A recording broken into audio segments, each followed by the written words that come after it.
Salut et bienvenue sur Plan H. Aujourd'hui, nous allons nous intéresser à une partie trop souvent négligée, le montage des colliers et de la lunette.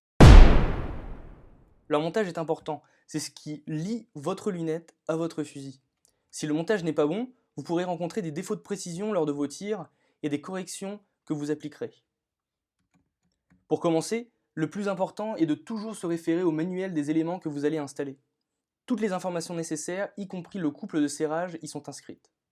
Par exemple, sur ces colliers Vortex Optics, on peut voir que le couple de serrage entre le rail et le collier est de 45 à 50 pouces par livre. On rencontre souvent deux unités de couple, le Newton-mètre, souvent en Europe, et le pouce par livre aux États-Unis. Si jamais l'unité entre votre clé dynamométrique et les instructions du fabricant est différente, utilisez un convertisseur en ligne, d'ailleurs on vous met un lien en description.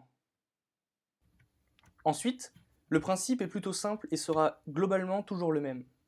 Il faut d'abord mettre les vis en place et les visser en s'arrêtant dans un premier temps dès qu'on sent la moindre résistance.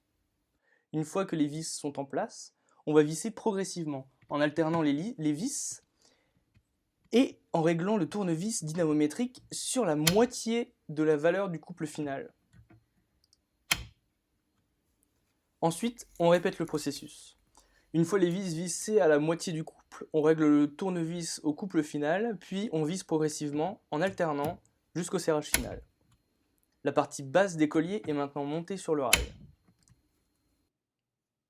Ensuite, on va installer la lunette entre les colliers et visser tout juste pour que la lunette tienne en place mais qu'on puisse la manipuler pour la mettre droite et à bonne distance de l'œil. Pour mettre à niveau le réticule, plusieurs méthodes existent. On utilisera des niveaux à bulles dans cette vidéo, mais il existe d'autres accessoires permettant de le faire, comme des jeux de cale que l'on peut mettre entre le fond plat de la lunette et le rail, d'autres accessoires optiques, et vous pouvez même fabriquer votre propre jeu de cale. N'hésitez pas à nous dire en commentaire de cette vidéo la méthode que vous utilisez pour mettre à niveau votre réticule. Les réglages sont maintenant faits, on va serrer la lunette. Le but est de répartir de manière homogène la force appliquée sur la lunette pour éviter toute tension non nécessaire au sein du montage. On vissera donc en faisant une sorte de circuit en sablier et de manière progressive pour répartir au mieux les efforts. Il faut penser à surveiller aussi que l'espacement entre la partie haute du collier et la partie basse soit égal de chaque côté. Concernant le couple de serrage des anneaux, il ne faut jamais dépasser la valeur de couple donnée par le fabricant de la lunette. Même si le fabricant des anneaux propose un couple supérieur, respectez celui du fabricant de la lunette, sinon vous risquez d'endommager votre lunette. Pour le serrage, on répète comme précédemment. D'abord demi-couple, puis couple final. L'important est que le serrage soit progressif et uniforme.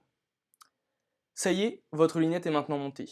On verra dans une prochaine vidéo comment vérifier la valeur de vos clics et on en profitera aussi pour vérifier que le réticule est bien droit. C'est tout pour aujourd'hui, on se retrouve à très bientôt pour une nouvelle vidéo. Ciao!